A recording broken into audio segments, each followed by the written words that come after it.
Oui, merci beaucoup, monsieur le journaliste. Je suis ordonné pour le diocèse de Kikwit depuis 54 ans. 54 ans déjà, waouh! Et professeur à l'enseignement supérieur universitaire depuis 44 ans. Et pendant 8 ans, je fus curé de la cathédrale de Kikwit. Et depuis,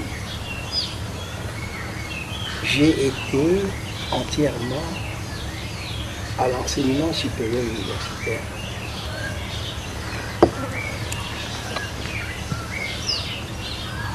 Comme exercice de prêtre, pendant tout ce temps, j'ai été curé, vicaire de dimanche. Que ce soit ici à Kikwit, ou que ce soit à Mbéo, à Idiofa, quand j'étais DG à Mbéo. Je suis, et cela jusqu'aujourd'hui, je suis aussi vicaire de dimanche, tout en restant professeur et chercheur. Si vous voulez savoir qui je suis né à Bumba, Bumba Puta, non loin de Kikwit, à peine 20 km. Maintenant, avec une extension de la ville, c'est à peu près 15 km. J'y ai fait les 2 premières années de l'école primaire. 2 autres années, je les ai faites à Kikwit Sacré-Cœur et j'ai achevé l'école primaire à Kinzambi, où j'ai aussi commencé le petit séminaire. J'ai fait les humanités latines mathématiques. Ça, c'est l'espace de l'année 1947 à 1958. En 1958, je suis admis au grand séminaire de Maïdi pour la philosophie. Et j'ai fini la philosophie 10 jours avant l'indépendance. 10 jours avant l'indépendance, donc c'était le 20 juin 1960. Le 20 juin et en 1960. De là, j'ai été rappelé au diocèse pour le stage. Et c'est à cette époque-là, déjà à ce moment-là, on n'avait plus de professeurs expatriés. Je suis envoyé à Tochi. Nous avons commencé une nouvelle école secondaire, l'actuel Institut Njinga, qui est à Bungu, mais nous l'avons commencé à Tochi avec prévision de la transférer à Bungu. Et on a passé un temps assez dur, mais quand même enthousiasmant, parce qu'on voyait d'une part les Congolais qui essayaient de construire leur pays, que ce soit le gouvernement, et les autres, chacun à son poste dans la mesure du possible. Et à la fin de l'année en 61, me voici à Rome pour continuer ma formation de séminariste au collège Urbano de Propaganda Fide.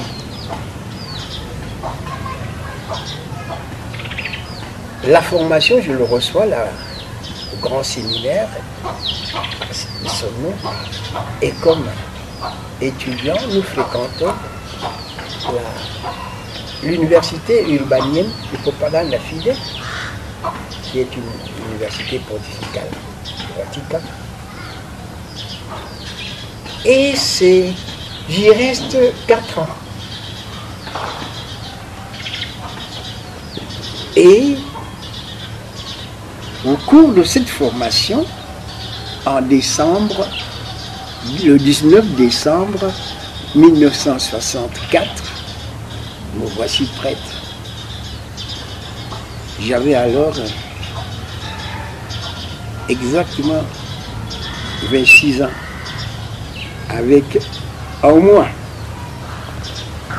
D'habitude, quand on est ordonné prêtre, on rentre volontiers en famille pour les prémices,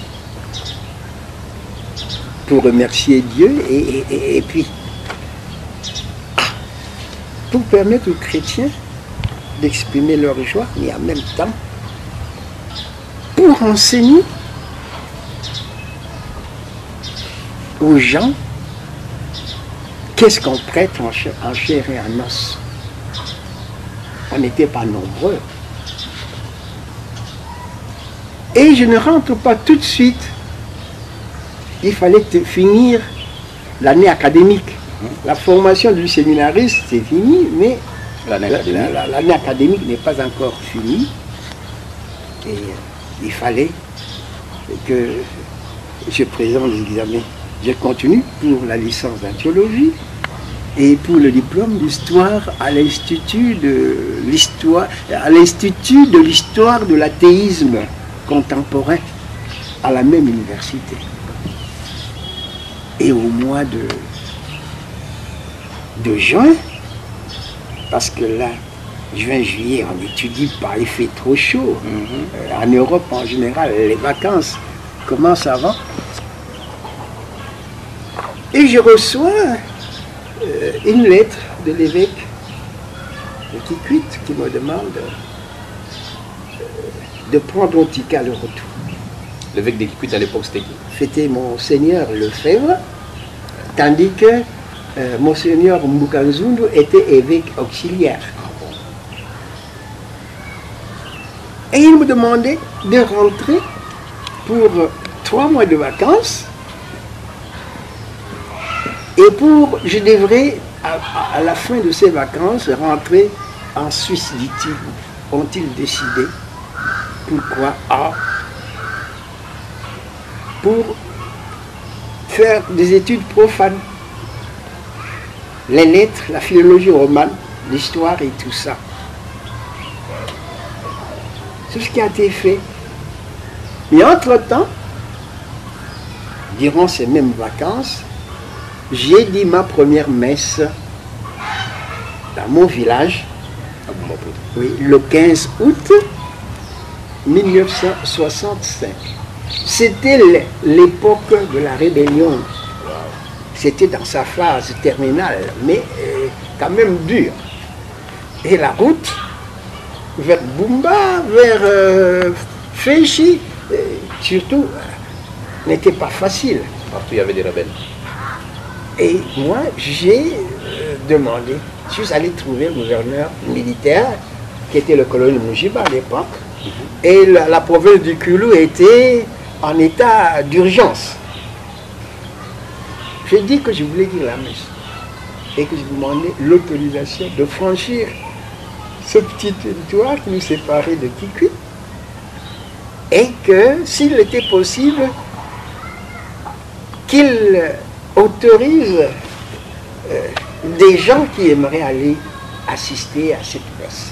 Moi, j'avais demandé que ce soit ceux qui étaient dans la forêt, en rébellion, et que ce soit ceux qui étaient dans les rangs. Très bien. Enfin, je voulais aller à la messe pour l'espérance messianique. Et le colonel, le gouverneur, m'a donné l'autorisation. Et moi je pars, alors que les gens disaient, il ne faut pas aller. Je suis parti. Mais le lendemain, à 7 h, le jour de la fête, le premier à arriver, c'est le gouverneur militaire avec son cabinet, l'état-major. Et alors, vous comprenez, les choses ont changé de face. Et c'était la fête, et c'était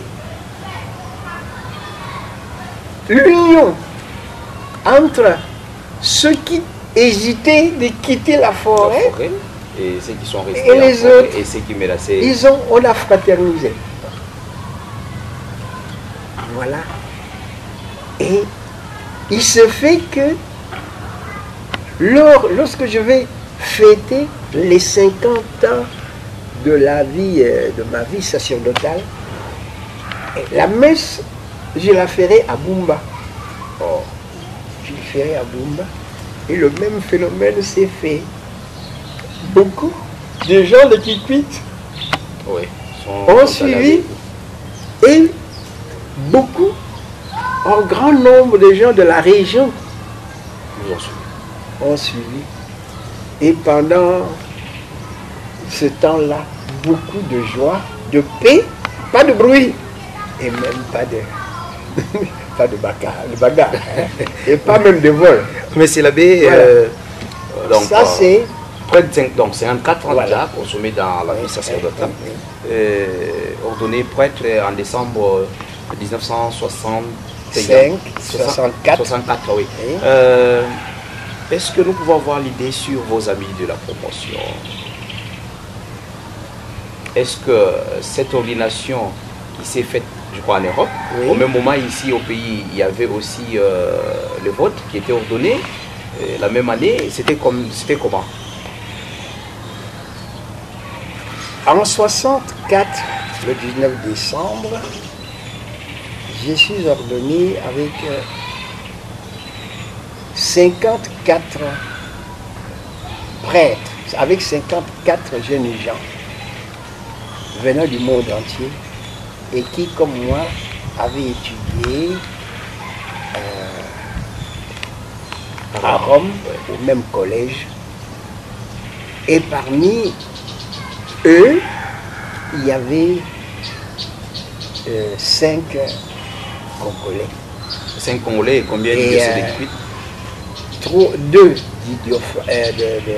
de Kisantu, 2 de Kikwit et 1 de Mujima. Parmi mes compagnons de Kikwit, du Congo, tous sont partis, tous sont morts, sont décédés. Wow. Parmi les autres, puisque nous étions dans un séminaire universel, beaucoup sont partis, c'est-à-dire beaucoup sont décédés, d'autres restent. Nous sommes régulièrement en contact avec eux. Prêtre depuis 54 ans, monsieur l'abbé Quentin Kimoni, quel bon souvenir que vous gardez de cette vie? Et dans la vie, les hauts et les bas ne manquent jamais. Est-ce qu'il y en a des mauvais ou des tristes? Oh, comment donc? La vie sacerdotale est une belle vie. Et le bon souvenir que je garde, c'est ce phénomène de pouvoir servir comme un serviteur inutile. Comment? Et cela, oui, comme serviteur inutile. nous n'avons pas choisi de vivre la vie sacerdotale dans l'espoir que nous allions avoir quelque chose. On n'était jamais payé. Et moi, je n'ai jamais été payé comme prêtre. Et tout le service que j'ai pu faire, mon salaire, c'est dans l'ordre de la foi et de l'espérance. On travaille pour l'âme. Donc, ce qui est merveilleux, c'est d'être l'objet, d'être choisi pour être serviteur. Et le faire simplement parce qu'il faut servir, et on le sert pas pour l'argent, mais pour le Christ.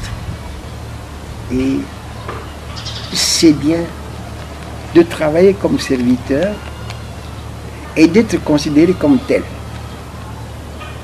Et pour le Christ, alors dans ce cas-là, ce que je retiens ou ce que je sais de cette vie sacerdotale, c'est la paix et la joie que procure le fait d'avoir accepté de servir et le fait aussi d'éviter à chaque moment de notre vie le découragement. Mais il vous est quand même arrivé une fois que vous soyez découragé. Le découragement, ça affaiblit la psychologie. Et alors ça abîme une vie. Et se décourager pour qui? Pour les gens, d'où pour la déception, ou découragement pour le Christ dont on sait qu'il est là. Hein? Et comment j'ai quand même vécu.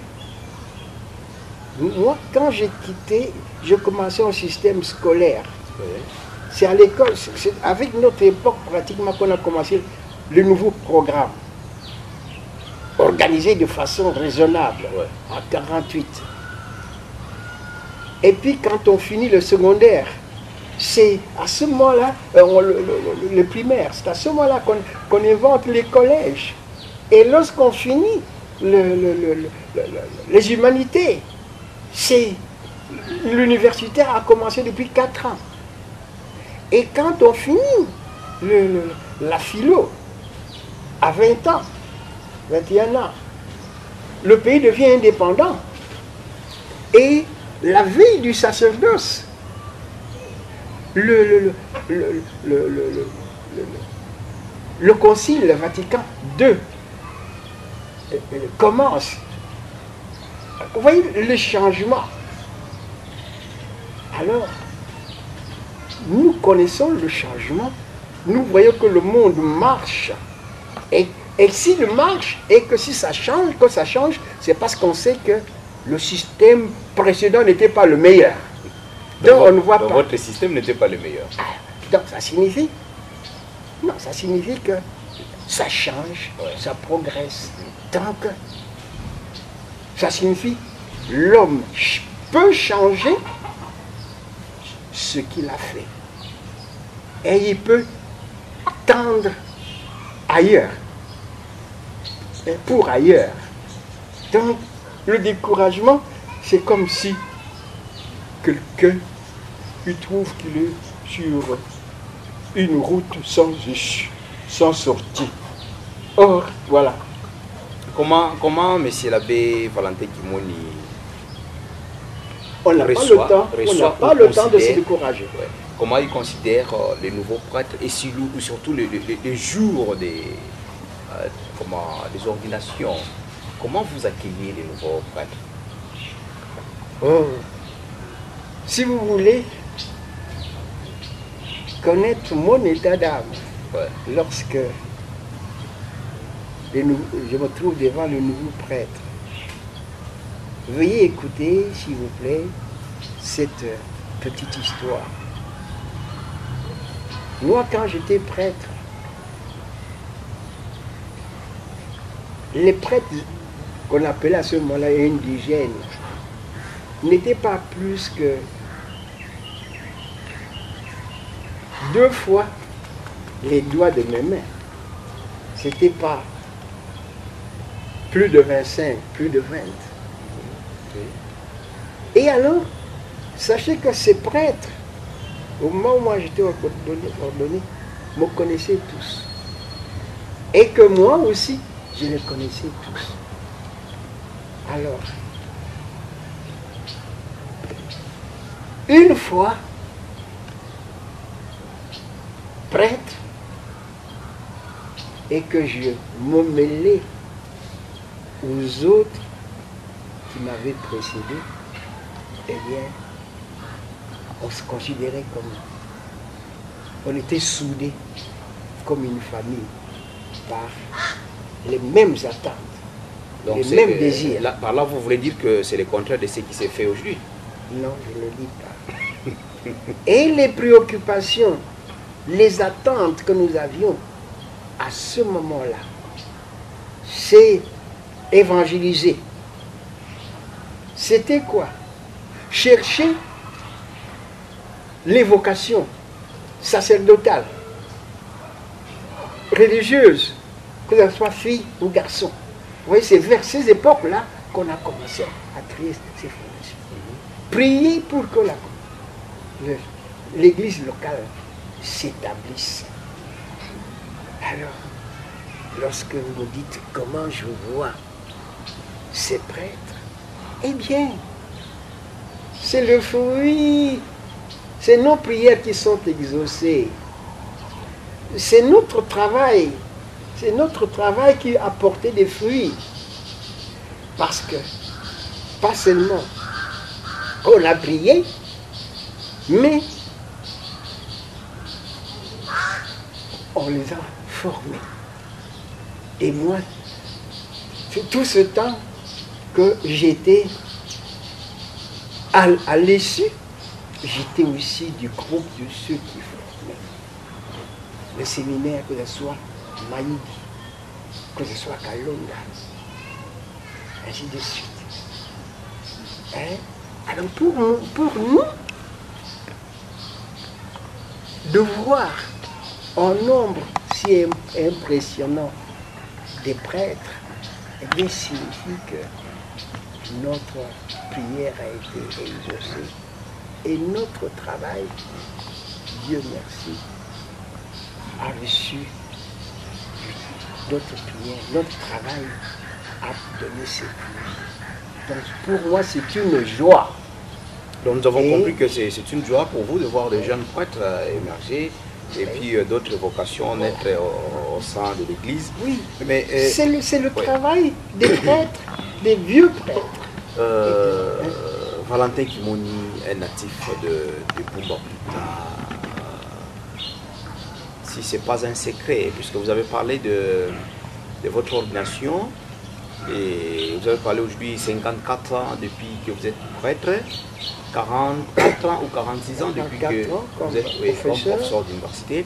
Est-ce que nous pouvons... Je n'ai jamais été assistant. Et si ce n'est pas un secret, quel est l'âge réel, l'âge qu'a Valentin Kimoni aujourd'hui? Oh, puisque aujourd'hui, là, on ne sait pas vous donner un âge quelconque, puisque est-ce qu'il a 50 ans à peine, il a 60 ans, 70 ans? Mais on ne devient jamais prêtre mineur. Hein?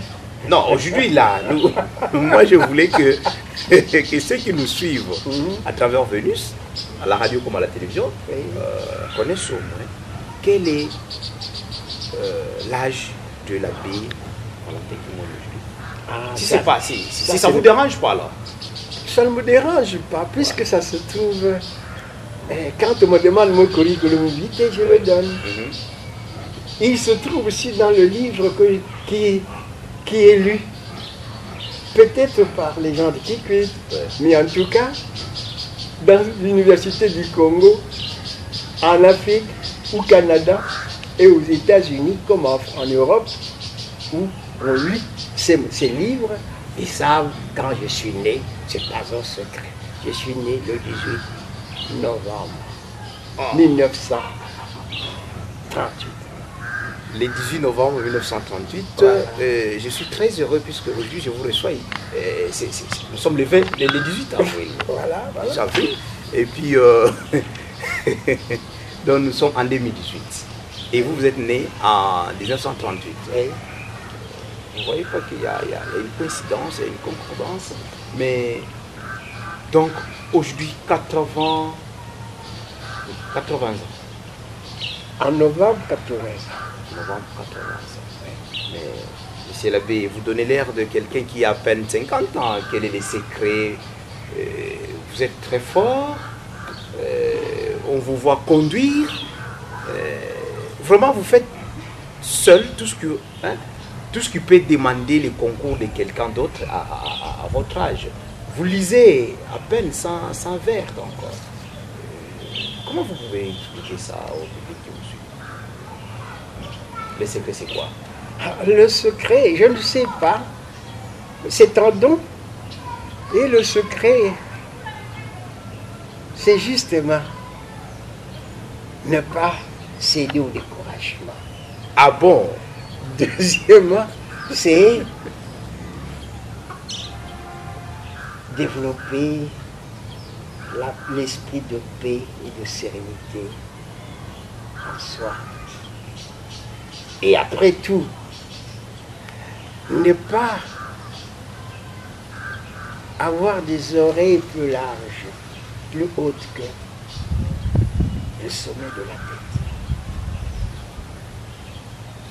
Je sais ce que je veux et je ne cherche pas à n'importe quoi. Et je ne suis pas n'importe quoi. Merci beaucoup. Monsieur l'abbé, vous êtes prêtre du diocèse de Kikwit, professeur d'université. Comment vous gérez votre temps en tant que prêtre, en tant que professeur? Et vous aimeriez qu'on vous appelle, vous êtes à l'aise quand on vous appelle monsieur l'abbé ou bien quand on vous appelle professeur ordinaire? Il y a des gens, je sais, il y a des bruits. Et même, je l'ai appris quand je me suis trouvé à Paris. Ils disent, oh l'abbé, quand vous lui dites, monsieur l'abbé, mais vous dites, où est-ce que vous laissez la qualité de professeur? Et lorsque vous l'appelez professeur, il dit, où est-ce que vous mettez ma qualité de professeur ordinaire? Alors maintenant vous me dites, vous voulez comme... Pour moi, j'accepte les titres qu'on me donne, si je le mérite, mais je suis prêtre. Donc par là, je peux comprendre que M. l'abbé Valentin Kimoni aime qu'on l'appelle prêtre au sein de l'Église, dans le milieu religieux. Quand il est au milieu universitaire, il préfère qu'on l'appelle professeur ordinaire, c'est ça? Non. Ça, c'est ma lecture, ou ma conclusion. Non. Pour moi, il faut... Je n'ai pas de choix, sérieusement. Je sais qui peut m'appeler par ironie. Oh. Bah oui, ironie. Et qui peut... Il a besoin de l'abbé. Il appelle l'abbé. Et s'il voit que son esprit l'appelle à être professeur, je dis, je suis professeur, je ne lui demanderai pas pourquoi vous m'appelez monsieur l'abbé. Voilà. Sincèrement. C'est égal. Mais sachez aussi que longtemps, les gens ont faim. On fait semblant d'ignorer que j'étais professeur. Et même professeur ordinaire. Jusqu'au moment où je l'ai exigé. Ah oui, parce que il y a des droits et des obligations. Pour un professeur Et alors, ordinaire. on ne peut pas minimiser. Ok. Voilà, dans ce sens-là. Ok. Et alors, c'est ça. Voilà. Professeur et aussi écrivain, vous avez écrit tant d'ouvrages, mais les plus récents que vous pouvez nous citer sont lesquels? Et puis, où en est-on avec la rédaction du livre qui devait parler de Maziam ou de Kungupé? Oui. Le dernier livre que j'ai publié, c'est il y a exactement 6 ans. Donc, le Ligue, Revue et Poésie nègre. Donc, c'est ça. Entre-temps, j'ai connu un ennui de santé, mais à peine rétabli, j'ai prêt à être publié quelques 3 manuscrits. La frontière, Congo, frontière formatrice de l'État. J'ai vu Kungu Pemba. Wow. Et il m'a dit. Et puis, le 3e manuscrit, c'est roman, romancier et société. Roman, romancier et société. Abbé Valentin Kimoni, je pense que nous sommes en train de citer. Tout être humain a un goût. Si aujourd'hui on devrait inviter M. l'abbé Valentin Kimoni, si ce n'est pas un secret, qu'est-ce qu'il aime manger? Et sa couleur préférée, c'est laquelle? Oh, la couleur préférée. Je crois qu'il y a aussi la musique et puis les Il y a, sports. il y a le ciel bleu, le bleu ciel. Ah, bleu ciel. Le bleu ciel que j'aime bien. En face, en guise, disons, concernant le repas, ou le mets que je mange volontiers, c'est le sarasaka. Avec le moukoudi, je crois. Sans sel, mais avec le moukoudi. Sans sel, mais avec le moukoudi. Là, on rentre vraiment à Bumbaputa, non? Et voilà, c'est ça. Et vous aimez Bedford et la musique aussi? La musique, Vous aimez les Ndombolo? je la connais, je l'étudie, mais j'aime une musique douce lorsque je travaille. Lorsque vous travaillez, c'est la musique douce que vous aimez. Tandis que les autres, est-ce qu'il y a un artiste que vous portez? Un artiste musicien avec un disque que vous aimeriez entendre peut-être? oh, moi j'aime bien Kabesele. Kabaseli.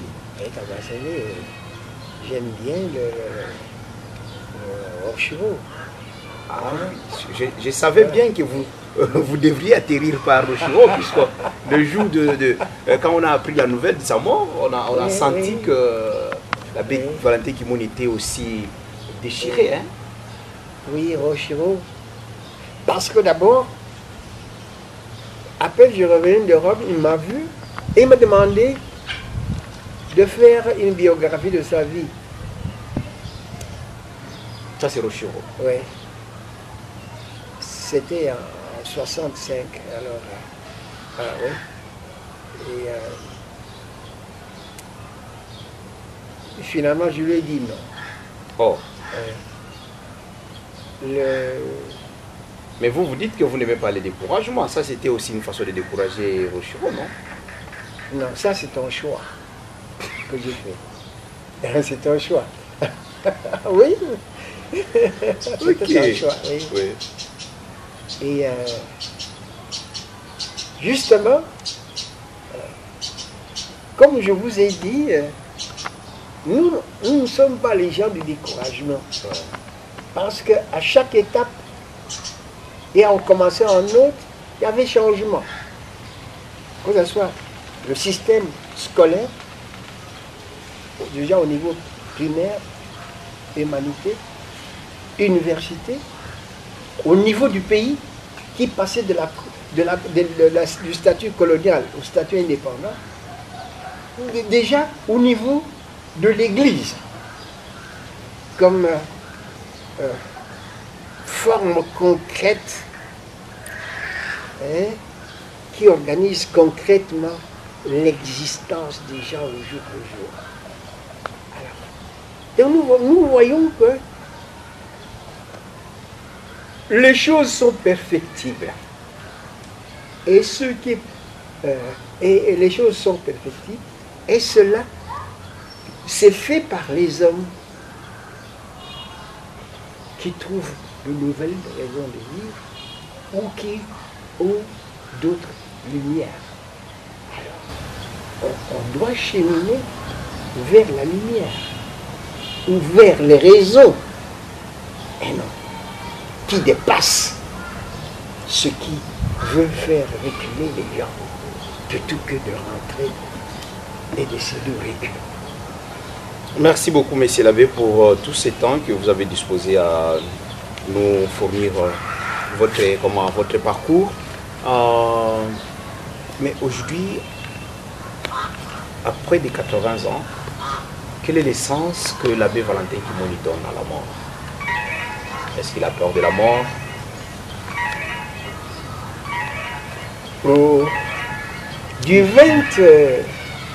Du 19 juin, pratiquement, jusqu'au 30 juin 2014, je me suis trouvé dans le coma. Ah bon?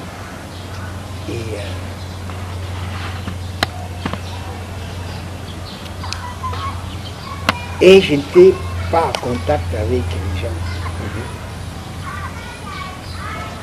Mais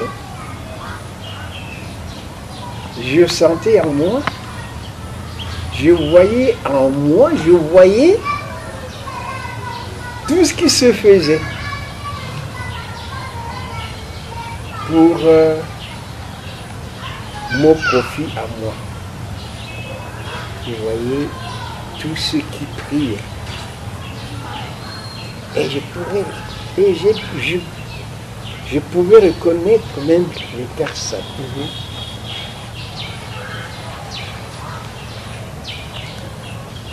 Et je ne sentais pas de mal non plus. Et il s'est fait que on est intervenu pour que j'aille dans un hôpital plus significatif. Et là aussi, les gens viennent me dire, hey, vous connaissez le cardinal Monseigneur, vous connaissez l'abbé Moutara, Ignace? Pas les gens, mais le responsable de l'hôpital. Oui. Ah. Parce qu'ils sont au courant. Le cardinal est au courant de votre maladie. Ah, je me dis, c'est normal. J'ai habité longtemps avec lui. J'ai étudié longtemps avec lui. Je l'ai vu ordonner prêtre et lui aussi m'a vu prêtre. Et à partir de ce moment, les gens n'ont pas seulement pensé sauvons le professeur Audibert, Banakara, notre barreau. Mais ils disaient, eh, tiens, puisque même le cardinal est au courant. Alors ça signifie que c'est pas au hasard.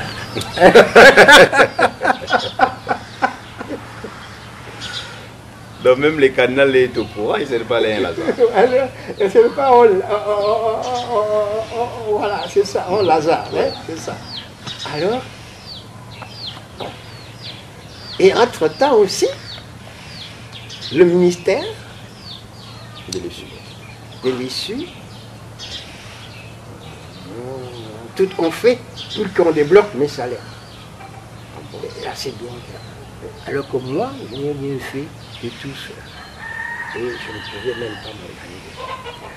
Pendant que j'ai repris connaissance, je n'ai pas du tout eu peur. Et je trouvais que c'est normal. Et maintenant, Ouais, ouais. Maintenant que vous êtes, comment, vous avez récupéré votre santé, vous vous rappelez de tous ces gens ou toutes ces personnes qui ont prié ou qui priaient pour vous. À mon avis, si c'était moi, je donnerais des bonus, je donnerais quelque chose d'intérêt à ces gens-là qui ont prié pour ma santé. Sinon, 4 ans déjà, l'histoire, donc vous serez resté dans l'histoire et qu'on vous retrouverez. Et alors que les gens croyaient que j'étais déjà parti. Alors, bon, ça a pu aussi les aider à ne pas faire ce qu'ils devaient faire. Bon, voilà, c'est ça. La mort. Les Bas-Congo disent, j'ai leur livre ici. Ambetwe et tate.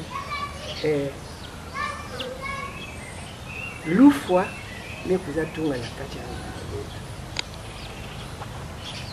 Parce que moi, je n'ai pas de caractère.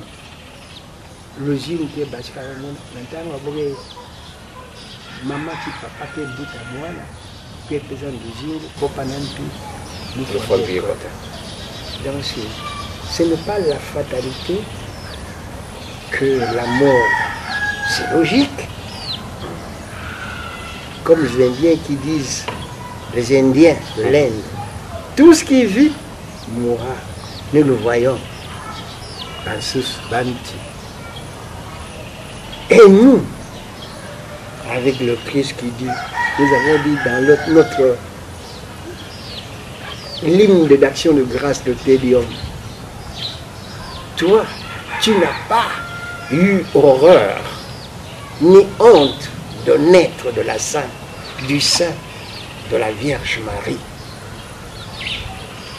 pour ouvrir aux croyants les portes de l'éternité. Alors, j'ai vécu et je suis à la fin de ma vie et j'ai vécu pour une raison et c'est pour lui et je l'espère. La seule chose que je crains, est-ce que je serai toujours sous sa grâce, qu'il vienne et qu'il me trouve préparé. Alors, et qu'il m'aide à y être. Voilà. Ça peut, j'ai vu ici seul, on peut me retrouver aussi mort sur le lit et ils ne feront rien. Même si on est 2, 3, 4, quand ils me trouveront mort, ils ne vont pas le juger. Donc, en ce qui me concerne, l'idée de la mort, pour moi, est quotidienne. Ce n'est pas une hantise, mais une créature naturelle. Merci beaucoup, M. l'abbé. Je pense qu'on a senti vraiment cette espérance et puis l'expérience de la foi. Nous sommes en train de chuter, comme je l'ai dit, 80 ans d'âge, 54 ans de vie sacerdotale, et 44 ans comme professeur d'université. comment vous vivez le vœu d'obéissance en tant que prêtre de César? Par là, je voulais savoir quelle est votre relation aujourd'hui avec l'évêque de Sédéki. D'abord, le vœu d'obéissance est inexistant pour les prêtres de César.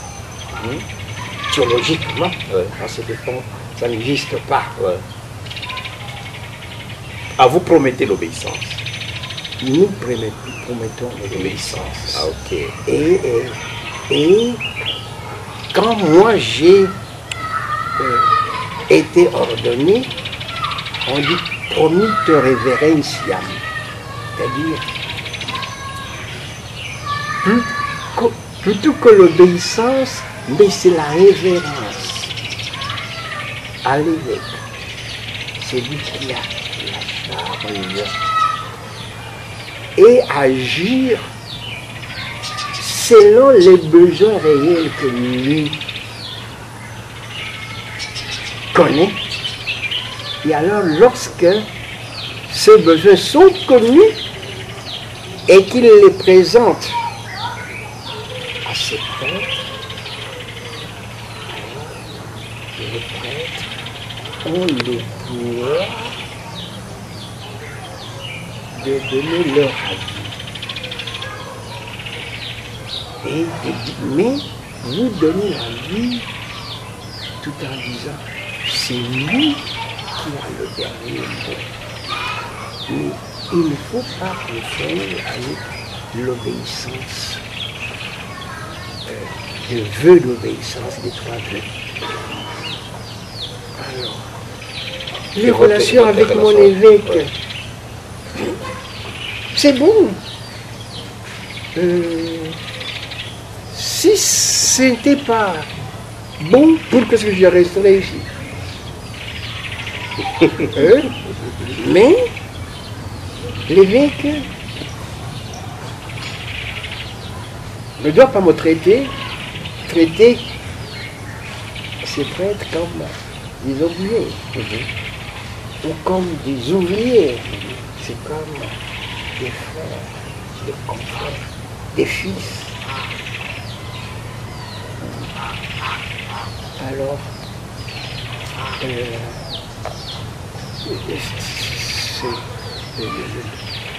les prêtres,